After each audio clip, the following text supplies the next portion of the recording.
going to get started here in just a minute, and I wanted to thank everyone for coming today. This is a great turnout for the lunchtime meeting. In just a moment, Ryan is going to give a presentation. We have a wonderful consultant group that we were able to hire to help the city with the housing discussion. This will be the kickoff to talk about how the city fares in the housing market. A lot of you have a pretty good idea, but this will compare to how the rest of the Michigan is faring as well. The consultant team is a combination of Align Planning, Flywheel, Ryan Kilpatrick's company, and then Belk Architecture. With that, I would like to welcome Ryan up here to start his presentation. Thank you very much for coming.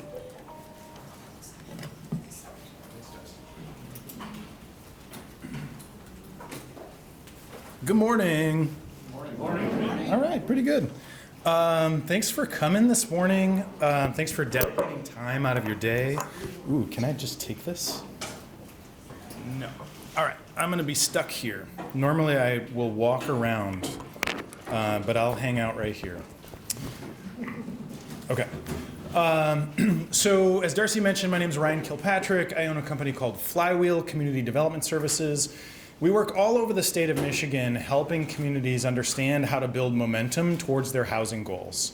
And we always pair those with economic development goals, right? Because generally people move to a place because it's an attractive place to be.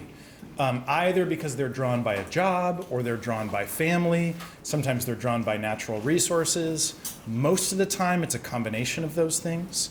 And so our job is really to help communities identify what are those economic drivers, and then understand what in the local housing market is either supercharging the market and making it difficult for people to move in because there's not enough housing, or what is a barrier to the market actually growing with the local community.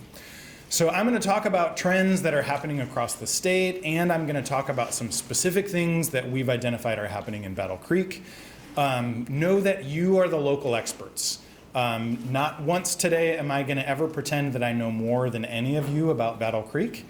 I'm going to talk about how the market works generally, and you all are going to take that information and say, oh, here's how that applies to this neighborhood in Battle Creek. Or you're going to take whatever I say and say, I'm going to push back on that because that's not what we're seeing in a particular neighborhood. And then we can have a dialogue about that. So the first thing we're going to do is chat a little bit about current state. But in this conversation, what I want to ground us in is we don't just build housing for the sake of housing, right? We build it for the sake of creating community. And so broadly, I think what most people are after is a sense of belonging. And that is true if you're an introvert or an extrovert. If you want to live on 30 acres in the woods or on a farm, at some point you're still looking for community and connectivity. And then a lot of us are still looking to live in neighborhoods and towns and cities where we really want to be tightly woven into the fabric of a community and interact with our neighbors on a regular basis.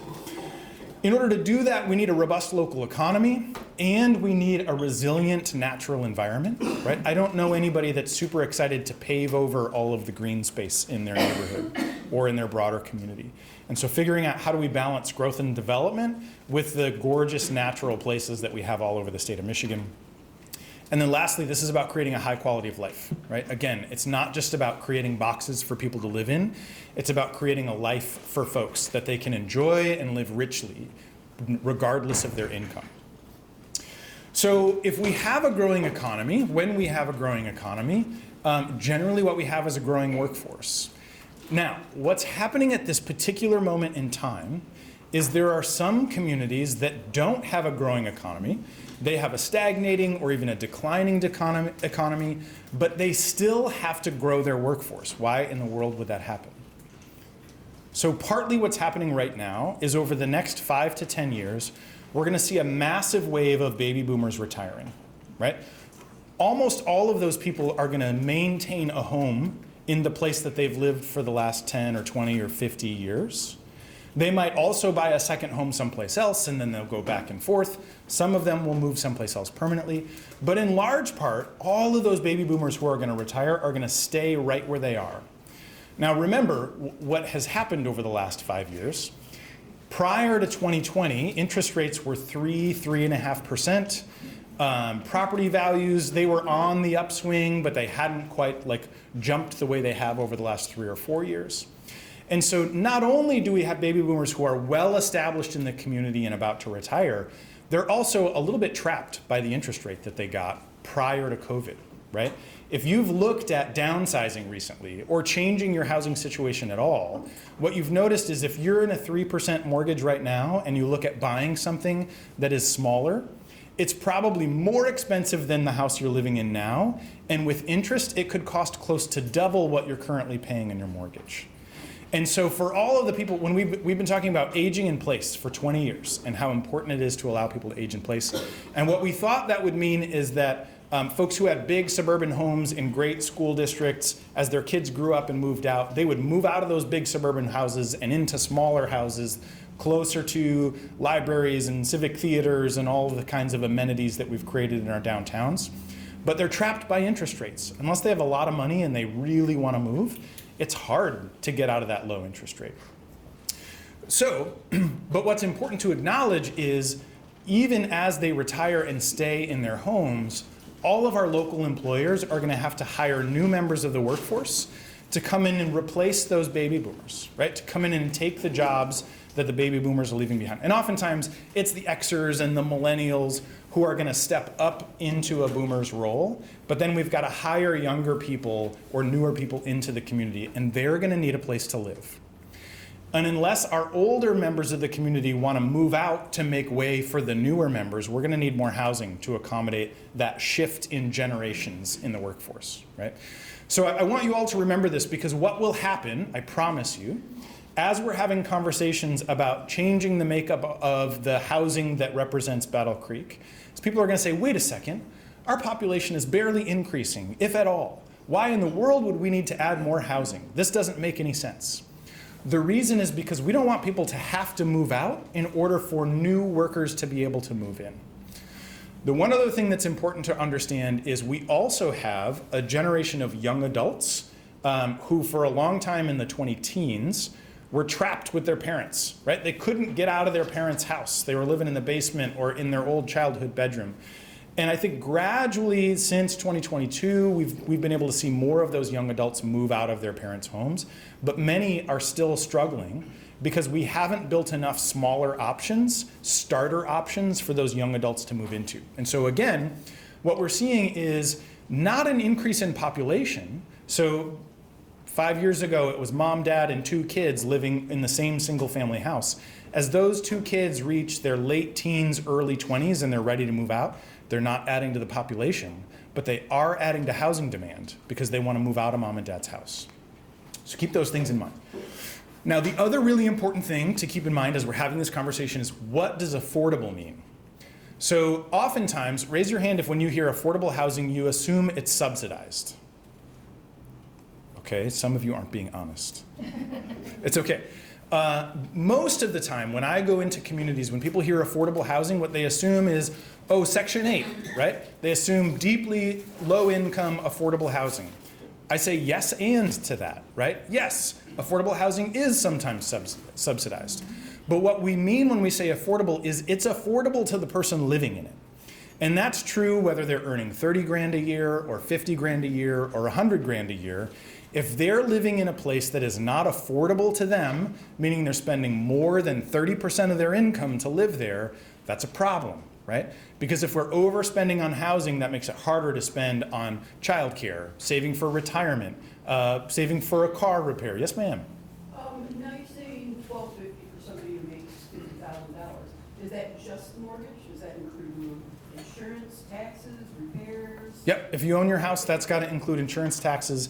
It does not include repairs, right? So I hope you're saving extra for that. And how about utilities? For a homeowner, no. For a renter, yes. I can't tell you why that's true. It's just the way HUD does their calculation. So generally what happens, if anybody ever used to listen to Dave Ramsey, or maybe still listens to Dave Ramsey, he would use this rule too. He would say 20 to 25% of your income, that should be about the max that you're spending on housing. The federal government allows for up to 30%, but if we're charging more than 30%, it's starting to get more expensive than we really want it to be. So this is actually a good news slide for Battle Creek. Because in most communities, there's a giant discrepancy between what people can afford and what housing actually costs. So the typical school teacher in the state of Michigan is making about $65,000 to $70,000 a year. That's assuming close to 10 years of experience. They can afford about $1,600, $1,700 a month in house payment. So whether that's a mortgage or rent, that's what they can afford. Now, it happens to be true that in Battle Creek, the median home price at a 6.5% interest rate over 30 years costs about $1,400 a month. So it's still affordable for a single school teacher to buy a house in Battle Creek, as long as they can find a house, right? That's still the other issue. Now, an EMT earns about 50 grand a year, starting salary. Their max housing budget is just under $1,300 a month.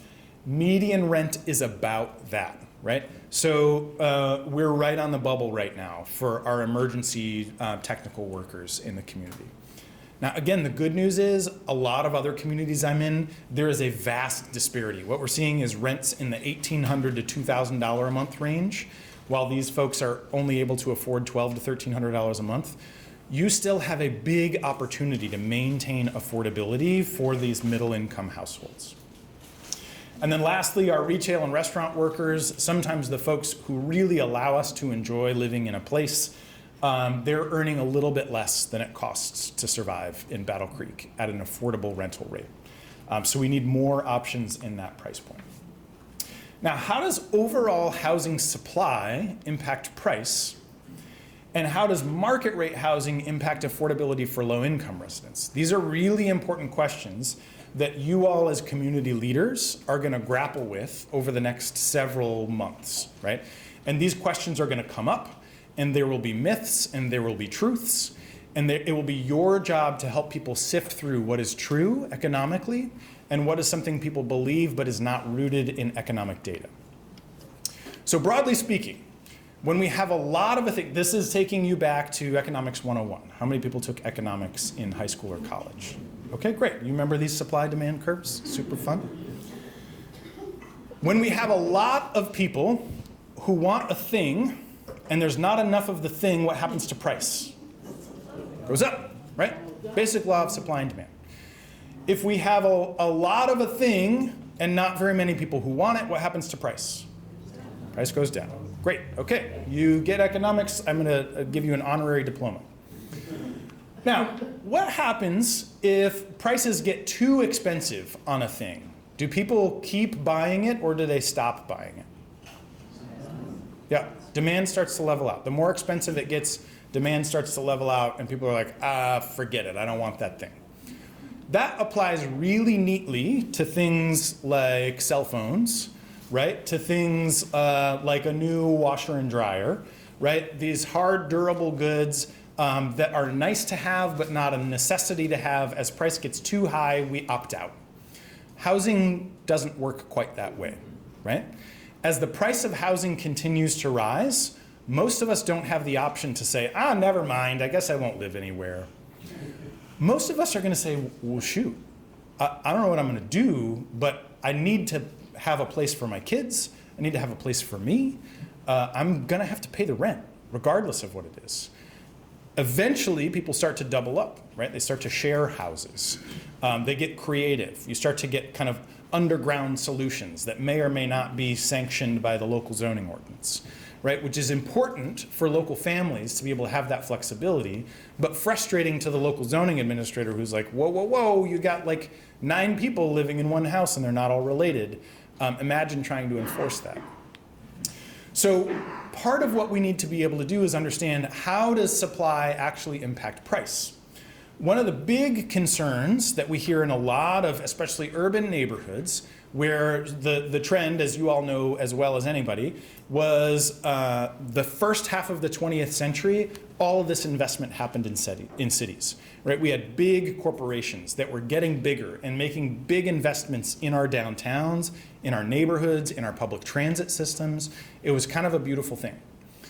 In the 50s and 60s, that trend reversed, right? What we ended up doing is disinvesting in our downtowns and our urban cores, investing a lot in infrastructure that sent new housing out into the suburbs. And over the following 50 years, we had a decline, a pretty significant decline in a lot of downtowns, because we weren't making the necessary investments there, but we were subsidizing investments in the suburbs. And now what's happening is we're seeing this resurgence in our downtowns, right? We're seeing our local philanthropists, our local economic development organizations saying, we want to renew investments in downtown, and that's a good thing, right? But the folks who have lived downtown for the last 20 or 30 years, or in the neighborhoods near downtown, have experienced historically very affordable prices compared to the suburbs. And as we start to create new demand in those neighborhoods that are near downtown, what we get is fears that we're going to drive prices up in places that have historically been pretty affordable for the last 30 years. This is what we call gentrification.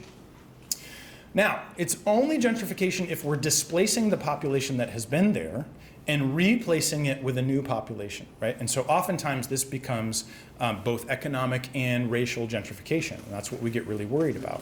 However, if we're building enough supply, again, going back to supply and demand, if we're building enough supply in these neighborhoods, what we can do is allow new housing to exist without displacing or gentrifying the existing neighborhood, preserving the affordable housing that's been there for a long time while also creating new options. Now, generally, new housing actually reduces the cost of existing housing. But I'll get to you in just a second.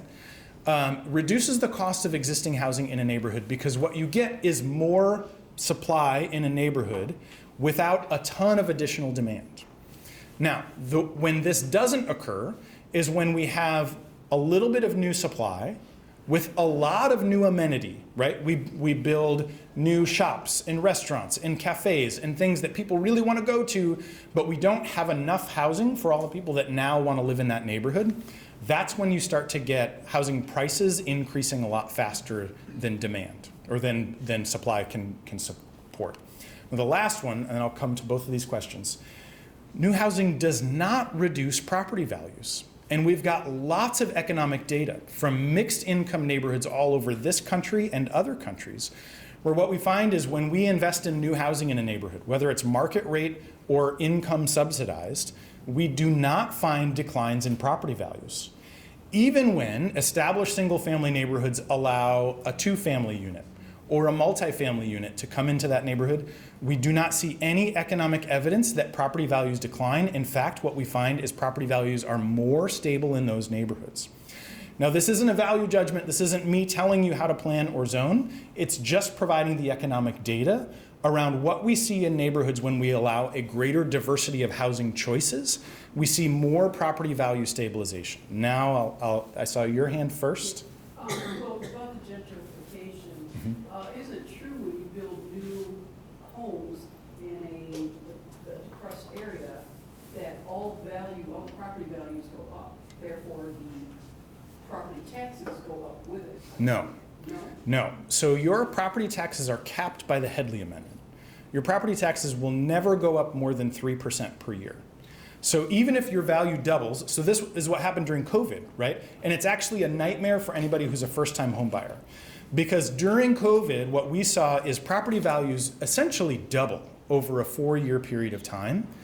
But my taxes and your taxes, if you've been a homeowner for more than 5-10 years, your taxes are going up in this very gradual line while your value went up like this, right? So now, if you sell, your property taxes are going to become uncapped and the next buyer is going to be in trouble, right? Because their taxes are going to be double what yours are, but you as an established homeowner are okay, right? So these dynamics are important. Yes, sir. Well, that was kind of my question. The next thing is if you have a baby boomer who's living in one of these houses that are capped and then they pass away or they sell or whatever, the next buyer's going to have to buy that, and you've now increased maybe not the cost of living in it, but the property taxes have now went up drastically. Yes. So how do you work with that? Yes. So what we really want to be able to do is see these slow, gradual declines or slow, gradual increases in property values in a neighborhood. What we've seen is these big swings over time. And I think part of the problem we've created, anybody pay attention to Strong Towns? Familiar with the organization Strong Towns? Ooh, okay, great, a couple. Highly recommend go to strongtowns.org at some point. If I get too boring, sift around on the website on your phone, later go to strongtowns.org, up to you. In essence, what we've done is financialized the housing market in a way that many of us are making financial bets on our property value increasing, and we're staking our retirement on property values.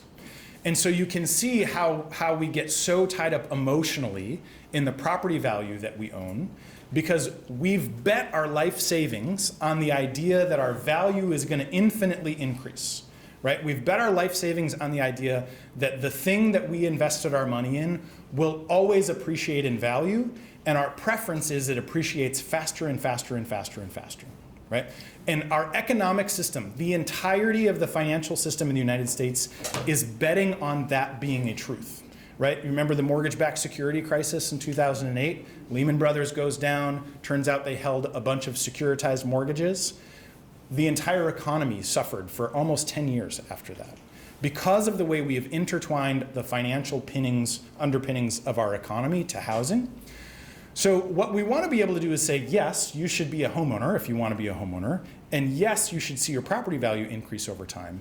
But we can't all bet our life savings on the idea that our home values are going to appreciate forever to infinity, because what we do then is we make selfish financial choices for our property value, and in doing so, we try to exclude other people from those benefits, right? Because we're trying to maximize our gain, and in order to do that, we need to hold down supply in order to push prices up.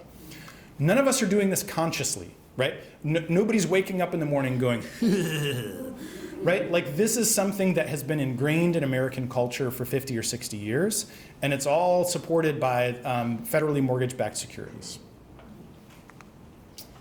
So now I want to talk a little bit about the kinds of housing that Battle Creek probably needs.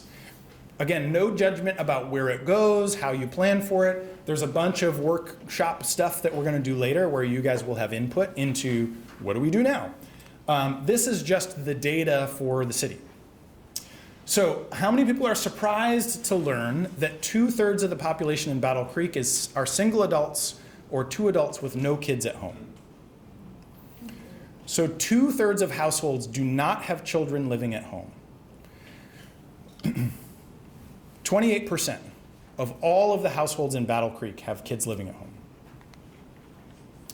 70% of the housing stock in Battle Creek is single-family homes. 15% are small multifamily, so 2 to 10 units. 11% are larger multifamily, kind of those big complexes, and then 2% are manufactured housing. So 70% of the housing stock are single-family homes. Meanwhile, almost the same percentage are very small households, 1 or 2 people. In some cases, that's great, right? If you've got the budget and you want a single-family house and you want a big yard, fantastic, do that.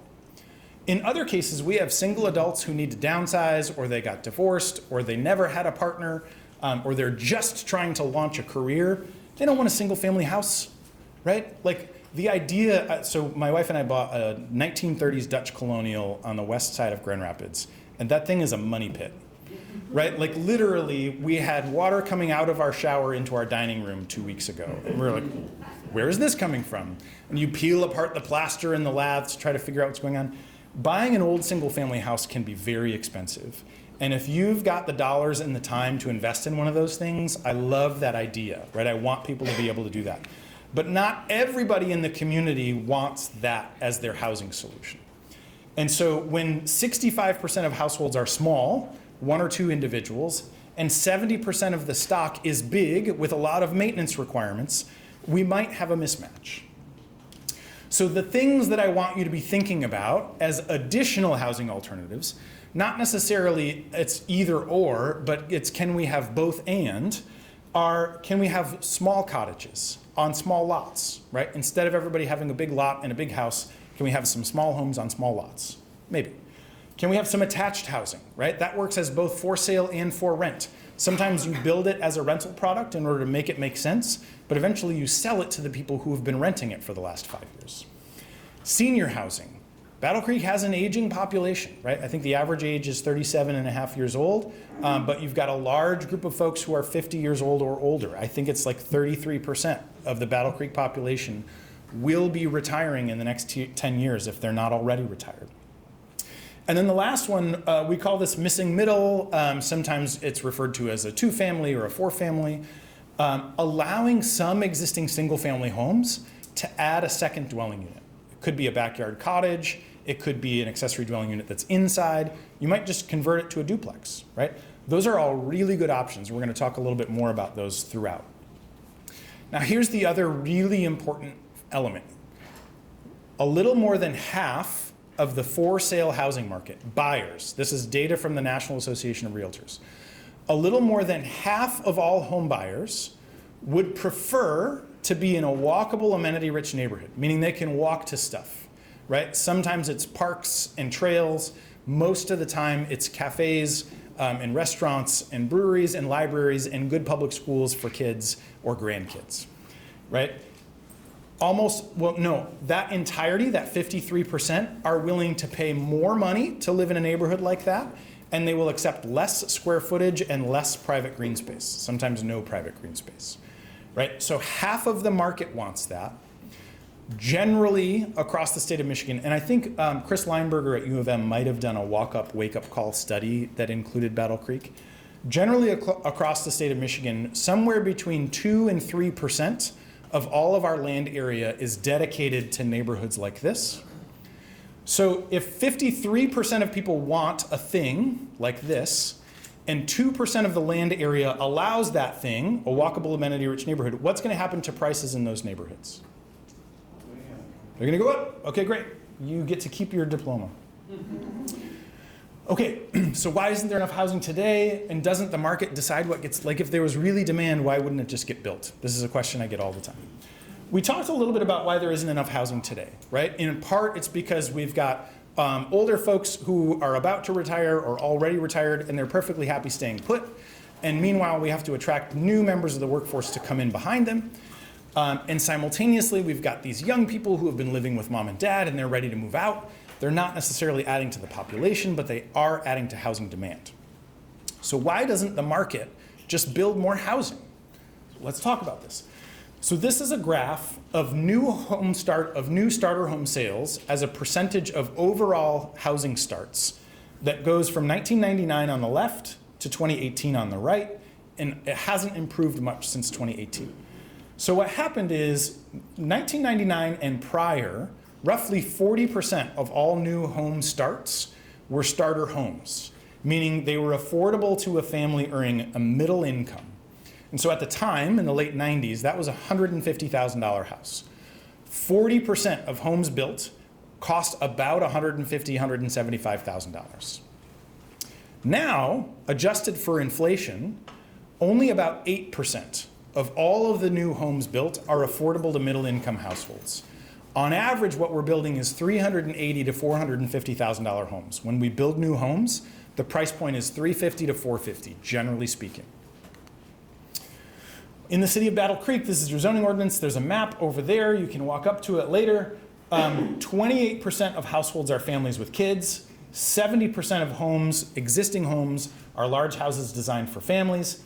85% of the land area that is zoned residential is exclusive to those single-family homes on larger lots, right? So again, we've got a mismatch between what do we know is true about our demographics, what do we know is true about what people can afford, and what are we actually allowing to get built in the community. And so then what happens is we get this upward economic filtering. What happens is the families who can most afford the product that is available are the ones who outcompete everybody else. The result is young families that are just starting out who want to become homeowners are forced to rent for longer. And so that means we need more rental product for those middle income households because they're not ready to jump into a $350,000 house, right? And if they're renting for longer, they're now competing with middle and lower income households for the slim and scarce supply of rental housing. So that means we need more low and moderate income rental housing. And if they're all competing for that low and moderate income rental housing, what that does is it puts downward pressure on our most vulnerable population. And so downtowns across the state of Michigan, we're seeing an increased rate of homelessness. We're seeing an increased rate of mental health disorders. And it's a result of the scarcity of housing options that are available in the marketplace. There's an entire book that's called Homelessness as a Housing Problem. And the idea is we don't have enough simple places for folks who are on the margins to catch themselves before they fall into homelessness. So now what we need to do is talk about, well, what does it actually cost to build, right? Let's pretend I've convinced you of something so far. If we're gonna build something, what does it actually cost? And how do we compare what people can afford to what it costs to build? And then lastly, I'm gonna take you to the punchline. In many cases, a subsidy is necessary. And so how much subsidy is necessary and for whom? So typical cost to build is $225 a square foot. Does anybody know better than that number? Anybody, a builder or developer in the room who could be like, your number's off? Yes, sir. Yeah, we're seeing about $300 a square foot. He's $300 a square foot. Okay. So I'm off. I said $225 a square foot. They're seeing $300 a square foot. Now, what I'll tell you is there are many tricks to bring down your overall cost per square foot without sacrificing quality. It's about being efficient. But I'm going to believe the $300 a square foot. We're going to assume that. So assume that my numbers are off by, I can't do the math in my head, let's say 25%. If we're building a 1,500 square foot house, the minimum cost to build at $225 a square foot is $337,000. And if you want to use your calculators to follow along, I just did 1,500 times 225. The other fun math that you can do is imagine how many square feet is your home, multiply that by 225, and that'll tell you what it would cost us to rebuild your house today. So if you had a 1,000 square foot home, it's $225,000 to rebuild that house today. If you own a 2,000 square foot home, what is that? $450,000 to rebuild your house today? How many could afford your house today if it cost what this costs? I can't afford my house today if I had to rebuild it. Don't forget, you got to pay for the land, right? And there's probably some utility expense, right? You got to connect to sewer and water, or you have to install well and septic. Something's going to happen there. So typically, this is how we get to a $350,000 starting price point for new single-family homes, assuming they're 1,500 square feet. Now, at those costs per square foot, if I am trying to build an apartment for somebody to rent, a 2-bedroom apartment, because I assume everybody wants 2 bedrooms, it's going to be 800 square feet. It's going to cost me about $200,000 to build. I need to rent that for $1,500 a month at least in order to cover my construction costs, maintenance, taxes, all of the stuff. If I want to earn a measly profit of somewhere between 5 and 8%, I need to charge $1,500 a month for a $200,000 apartment. Anybody invested in the stock market right now? Okay. Your IRA, your index fund, what's it earning on average on a kind of percent per year basis? S&P's like about 8%. 8%. Does that seem like a fair number if I'm investing in the stock market? Okay, so I can either put my money in the stock market, as let's say I'm somebody who's got $3 million to invest. I can either put it in the stock market and earn 8%, or I can put it into an apartment and maybe earn 5 or 6%. What would you choose? Stock market, right? So part of what we're doing is competing for investors' money to build more housing, when building more housing is hard to do at a price point that actually makes financial sense for people. Now, the next one is if I am going to build that single family. Yes, ma'am. How much is a mobile home costing? Great question. So you can still buy a single wide mobile home for under $100,000. A double wide is typically $125,000 to $160,000. Yes, sir. We just priced it out, really, at 3-bedroom, 2-bath at about 1,100 to 1,200 square feet. Okay. Double wide, you can get shipped for $85,000. Okay, awesome. And then getting the land and the pad ready. That's just strictly the whole, no pad, no utilities, no land. Great. Everybody hear that? Double wide, 3 beds, 2 baths? 3 beds, 2 baths, just under 1,200 square feet. Okay, they just priced it out, $85,000. Yes, sir. There's one thing we haven't looked at yet is small housing. Yeah. You can get around 25, 30,000 for a 400 square foot. And I know in the Battle Creek area, you gotta have at least 450 square feet to be even in the ballpark. Yep. Okay, keep that top of mind, right? We're going to get there. Yes, sir. What about modular? How does that fit in? Yeah, so oftentimes people will confuse modular with manufactured housing. Sometimes they're really close to the same, sometimes they're quite a bit different. Manufactured and modular housing are both built in a factory setting.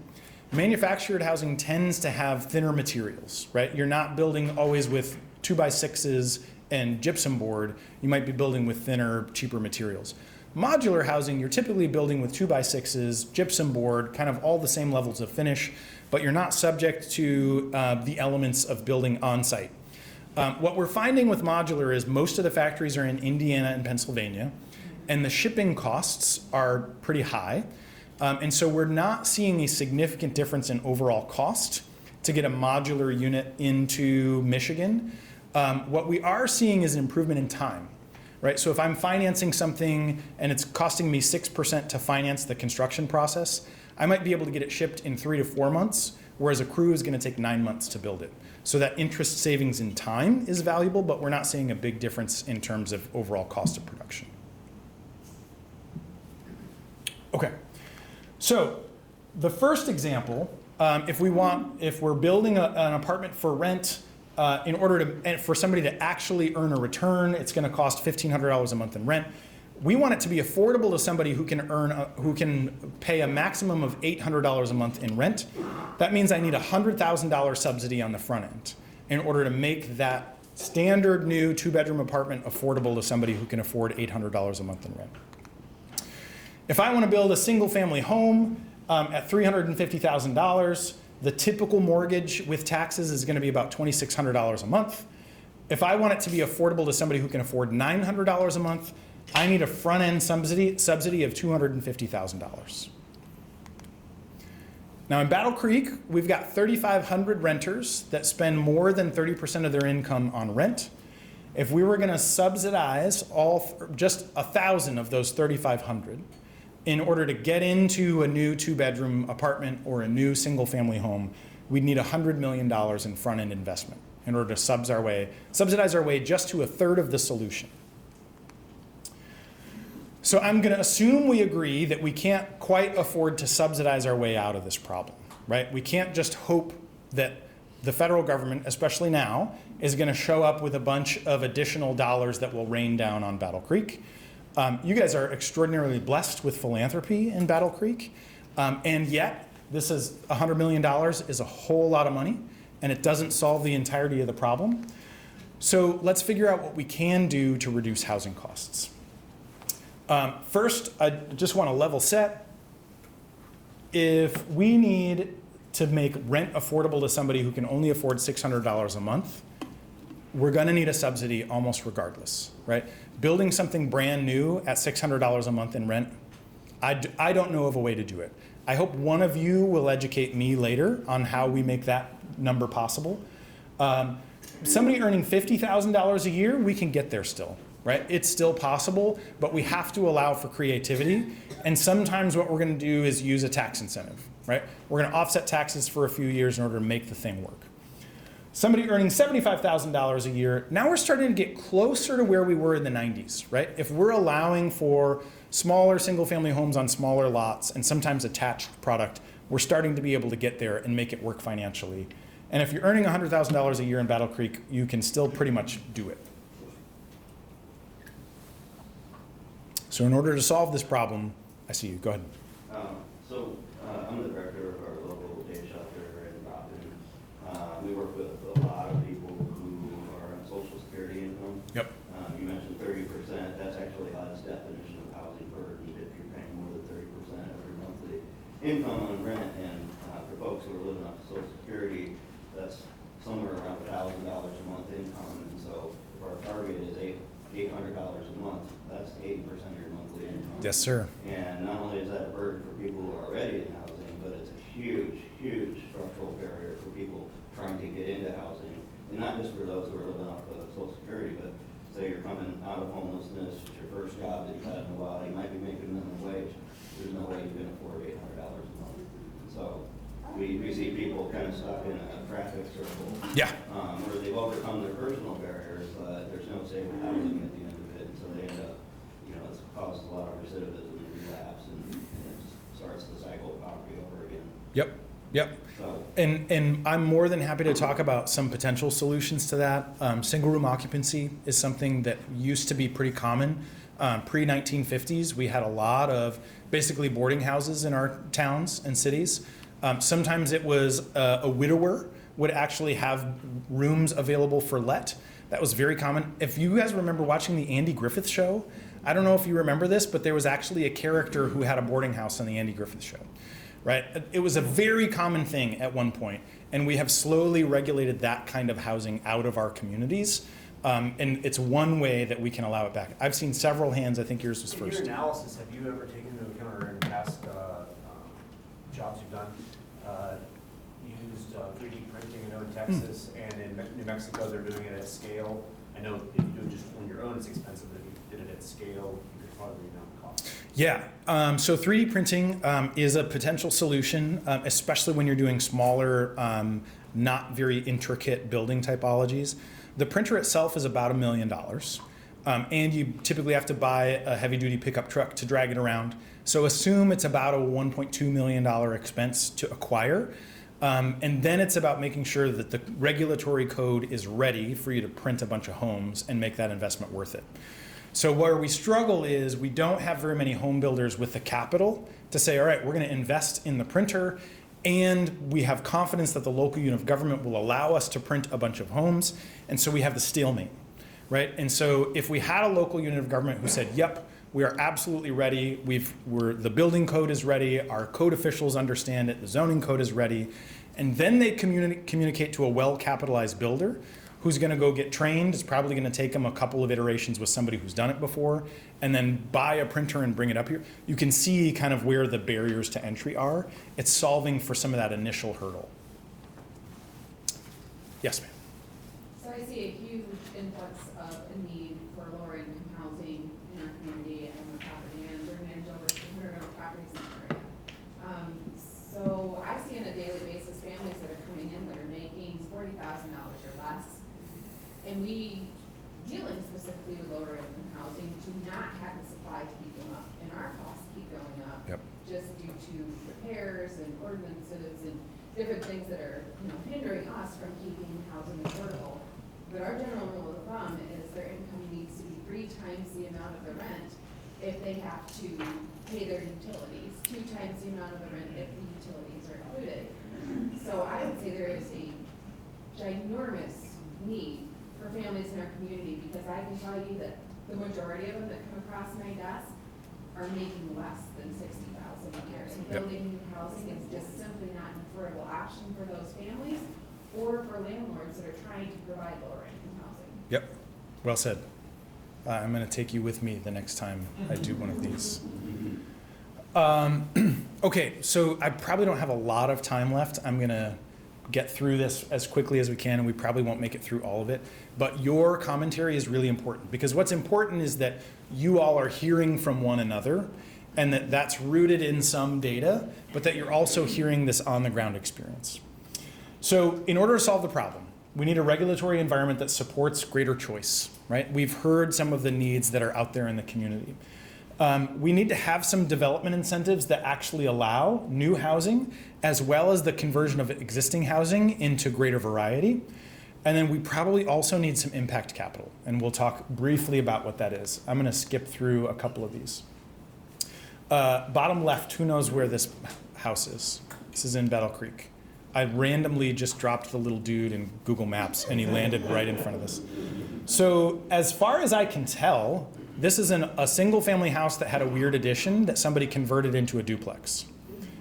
This is a solution, right? This is the kind of thing, and you can see, right, they made some improvements to the facade. It's got new siding, it's got new windows. There's 2 front doors. There's a front door here and a front door here. I'm jumping to the conclusion that this is now 2 dwelling units on one single family property. I don't know that that's true, so somebody should fact check me later. But that's exactly what works, right? When you allow somebody to take an existing building, make sure that you're investing enough of it that you're bringing all of the public safety codes up to par, that you're making it look good in the neighborhood, right? If you all remember in the 70s, 80s, and 90s, especially around our downtowns, we carved up old single family houses and we did it poorly. Not we. There were some crappy landlords that just like disinvested, created more units. It wasn't a great scenario. It wasn't, the problem wasn't that we allowed a greater variety of housing to exist in old single family homes. It was that nobody had confidence that other people would invest in the neighborhood, and so they didn't invest, right? They saw investment flooding out of the community, and so they made the minimum amount of investment necessary to keep the building operable. That's not what I'm suggesting. What I'm saying is we need to invest in our communities like we love them, and we need to invest in our people like we love them, and create a variety of options. The one on the right is not Battle Creek, but it is a 2-family house. They took an old single-family house, essentially divided the staircase right down the middle, and there's basically 2 townhomes on either side. All the other things, right? Who's heard of accessory dwelling units? Okay, so this is a backyard cottage. Again, going way back to the days where I watched sitcoms with my grandma. If you remember the Fonz, he lived in an accessory dwelling unit above the garage, right? This was a common thing 30 or 40 years ago. Converting or building a brand new structure in the backyard is expensive. Converting existing square footage is not very expensive. So you can see converting your basement is a $50,000 to $75,000 endeavor. That's half the price, probably more like a quarter the price of building a new unit. Whereas an attached, like building an addition on maybe for a mother-in-law is going to be a little more expensive. Converting a garage really depends on the foundation that it sits on. And then building a new backyard cottage is actually the cutest one, right? Like that's the one I like the most. And I really want to see a bunch of those. But it's more expensive than taking existing square footage. You can see the basement refinish over there on the right. That can be a beautiful apartment for a single adult or a couple. And if they don't want to buy a single family house or they're not ready yet, but they want to be in a good neighborhood, that's an extraordinary way to allow those things to happen. Lot sizes. This is really important, you guys. Allowing somebody to subdivide an existing lot without a bunch of rigmarole or no, you don't meet, you got to have 50 more square feet, and if you don't, then you got to go ask for a variance. Oftentimes, we see local communities with minimum lot sizes around 7,500, 10,000 square feet, 15,000 square feet. Yet, in many of our historic old communities, we're finding lot sizes that are anywhere from 1,200 to 3,500 square feet. Those lots already exist in some neighborhoods. They do not bring property values down. They just allow for cuter houses on cuter lots. Cottage courtyards. This is a way of putting a bunch of little houses together around a shared green space. This is beautiful. When you put empty nesters and young families together around a shared green space, you get these built-in babysitters in a neighborhood that will blow your mind, right? When a neighbor comes over and says, hey, I've been watching TV for a couple hours and I was wondering if I can sit on the porch and watch your kid play, right? If you want to let them out into the yard and take a shower or get something done while your kids are being supervised, these kinds of neighborhoods are really important. And not requiring too much square footage for them is the key, right? If you've got to buy 6 city lots in order to build 8 units, you failed, right? You need to be able to do this on 1 or 2 city lots. And you can see with the point earlier, this is a 450 square foot 1-bedroom. Great for an older senior, great for a young person just starting out. These can be for rent, they can be for sale. It's a really good opportunity to weave these things into the existing neighborhood fabric. Also, allowing existing homes to be adaptable, or the homes that you build. Just because we're building it at 450 square feet or 600 square feet doesn't mean it's going to stay that way forever. How many people had a relative or you yourself built a house and then added on later? Not as many as I hoped. So this is a quick story. My grandfather worked for Heckman Furniture for 40 years in Grand Rapids. They built themselves a cottage in Grand Haven. They bought their lot with access to Lake Michigan for $900 in like 1972, something crazy. They built a 400 square foot cabin on the sand, like these little cement cinder blocks, and then they built the cottage on top of that. Eventually, they got tired of that amount of space. They wanted to add on. My grandfather literally started digging sand out of the basement with my uncle at the time, who was on the swim team. They invited the whole swim team over to help bale sand out of the basement. They doubled their square footage in a weekend, right? Because they had the swim team over to build a basement. They like stacked it up with cinder blocks. Now, did they get a building permit? Probably not, right? Do I advocate not getting a building permit? No. But creating these opportunities to add on to existing spaces is really important. And then the last thing that I want to touch on here today is that zoning is not the solution. It is not a silver bullet. It is one component. But until we get the regulatory environment right, what we're going to end up doing is way over investing in subsidies and philanthropy because we're making it overly expensive to build housing. But normally I would give you a long spiel about infrastructure. We don't have time for that.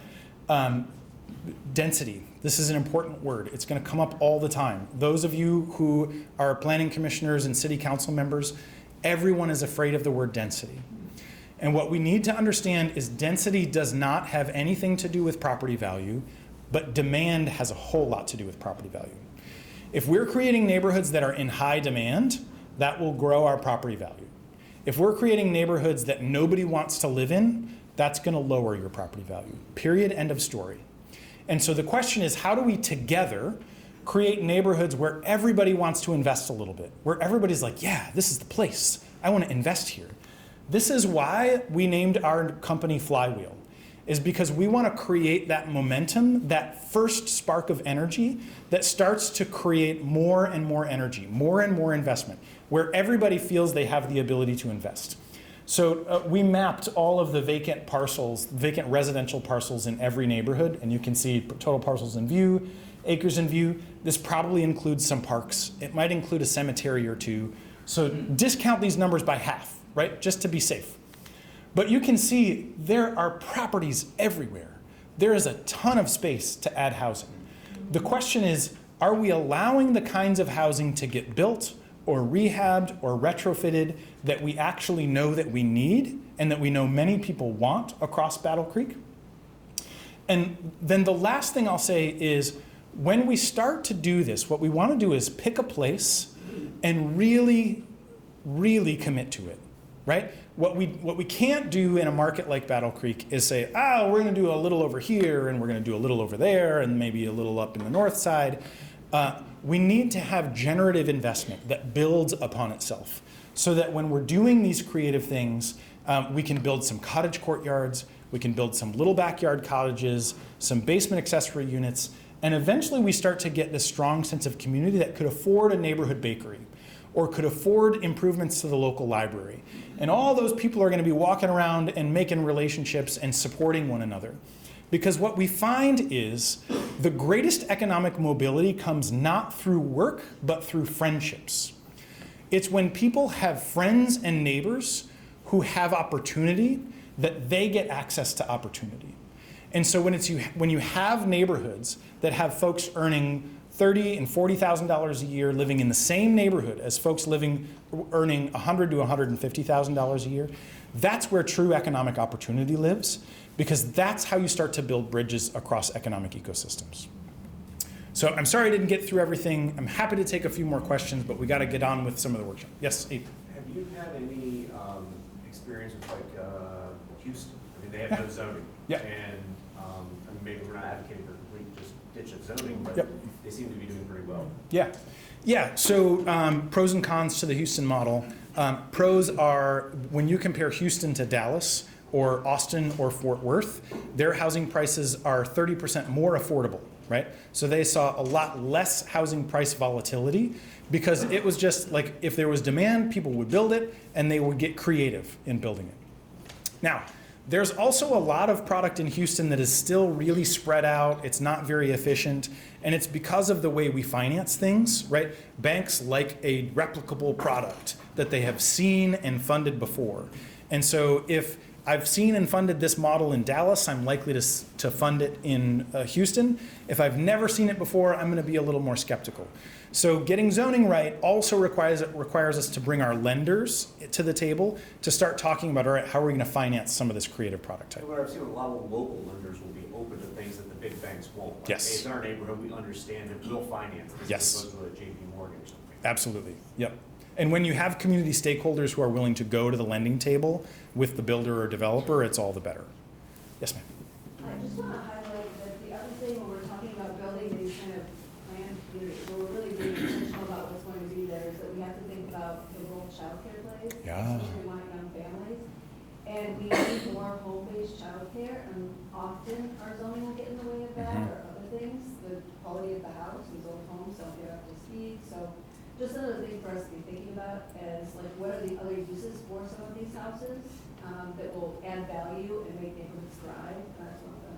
Yes, and that's how you support entrepreneurship too, right? Like a single mom, it's a great way to earn a little bit of a living and still be home with your kid. Yes, sir, I think maybe two more and then I gotta wrap up. What about the small housing, because I know out in Oregon, they're doing a lot of small housing communities. Yep. Would that work here in the Michigan area or Indiana area where we can put like small housing community up? Small housing absolutely works economically. It's about finding the neighborhood where you all decide that it makes sense, right? You will have neighbors who don't get it and don't want to get it, right?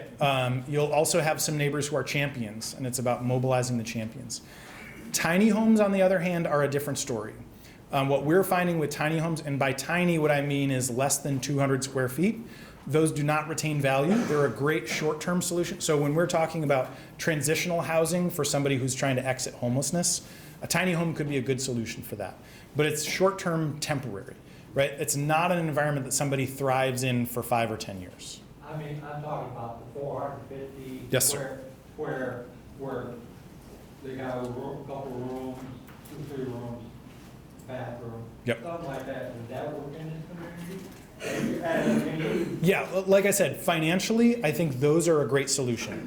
400 to 900 square foot homes and cottages are a great solution for those smaller households that need something that is still attainable and doesn't require a lot of subsidy to make financially work. Jack, last question. Is it, and if you could talk to this, it might be a loaded question. The job availability balanced with this in a city like Battle Creek, Yep. it stays kind of the same. Yep. You know, jobs come and go. We have a few big companies that kind of cornerstone us, but nothing's growing exponentially, and we're not really shrinking in that market. How does that work with this type of program? Yeah, great question. So those large employers are really important to long-term stability. But what we want to do is use the folks who are employed there to help create new generative small local economies. And so getting as local as possible, meaning when we have neighborhoods that are tight-knit and that allow for this kind of greater degree of placemaking, where people can walk to things, it's far more likely that somebody's going to try to start a bakery or a local cafe or a restaurant or a dry cleaning business or whatever it is. When we spread everything out, and the only way to get anywhere is to get in your car and go out to the arterial highway, the likelihood is you're going to get more Jets Pizza and Jimmy John's and like the big national chains. Nobody's going to start a new business. Those national chains are going to pay $12 to $15 an hour, and we're going to have this reinforcing negative feedback loop. Those local businesses that are being created, they tend to pay a little bit better. They tend to have fewer staff who are better paid, and they create new little micro local economies. And so what we want to do is create neighborhoods and really focus our investment in those small kind of maybe a half-mile radius. and try to get as much of that new local entrepreneurship and bring the people with us, right? You've got people who are doing hair in their basement. Get that person to figure out, how do we get you into a salon space on this little neighborhood main street? We've got people who are doing taxes that might be ready to grow and add 2 employees, but they don't have square footage. Let's get them into that small little main street. Those are the ways that we generate more jobs in our community while also serving a sense of place. Okay, I'm gonna stick around, so I'm happy to answer more questions, but Lene Wells with Aligned Planning is gonna take over from here. All right. Thanks, Ryan. Let's give Ryan a round of applause.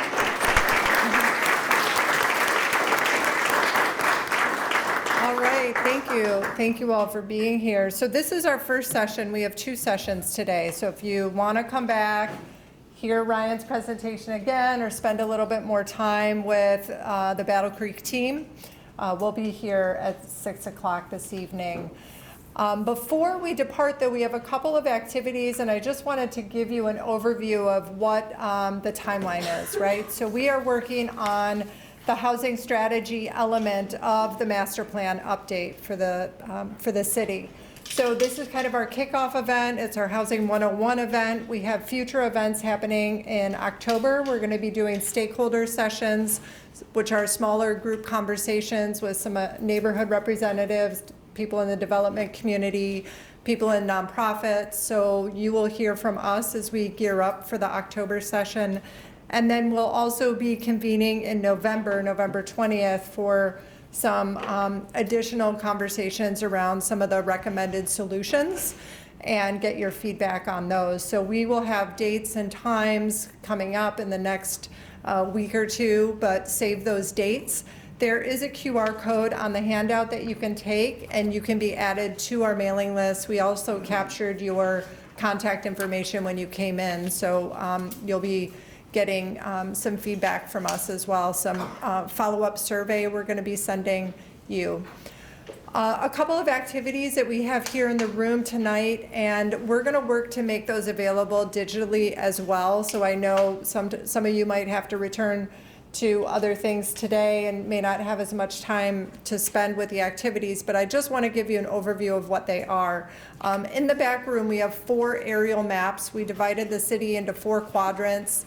I know that they're a little bit hard to read, but we labeled some key streets. And the goal of that activity, as Ryan kind of alluded to, is this idea of the geographic synthesis of where we could see maybe changes to the housing stock. So there's a key handout and then some colored pins. And what you can do is put a pin that represents different house types. So we heard Ryan talk about accessory dwelling units or duplexes or transitional housing, emergency housing for unhoused people, senior housing, multifamily. All of those are color-coded to colored pins, and you could just stick those pins on the map where you think those house types might make sense. The other activity we have on the table, it's the yellow tablecloth. There are jars and some pennies to invest in policy changes at the city level. So we heard Ryan talk about those accessory dwelling units, or doing infill where we have maybe transit routes or vacant lots or county land bank properties. So those are policy recommendations that could be included in the master plan. Every person could take 3 of those pennies and invest in the different policies that are labeled on those jars. There's no rules. You can put 2 of those pennies in the same jar. You can put all 3 of them in the same jar. I trust that you'll only take 3. If you come back tonight, you know, if you've already voted, just vote once. And then we have the future land use plan that's affixed to the wall. We have some color-coded labels there. It's one activity we call PET, which stands for Preserve, Enhance, or Transform. So perhaps there's key areas in the city where you could see a lot of transformation happening. Maybe it's primarily vacant land, or maybe it is land that has a lot of empty parking lots, or could be prime for redevelopment because it's well located to businesses. So maybe you want to put the tag on there that indicates transform, or maybe there's another area of town where it should stay the same. Maybe there's a lot of character there, historic fabric. You'd want to perhaps say that that is preserved. So, or an area that could be enhanced. So those are the keys to that activity, which is on the wall. And then up front here, we just have the same as the handout, some demographic and data regarding housing and population change in the city. So that's the key for going about these activities. Again, you can spend as much time here as you want. We don't want to rush anyone. You can come back tonight and do these activities as well. And thank you again for your time. Yeah.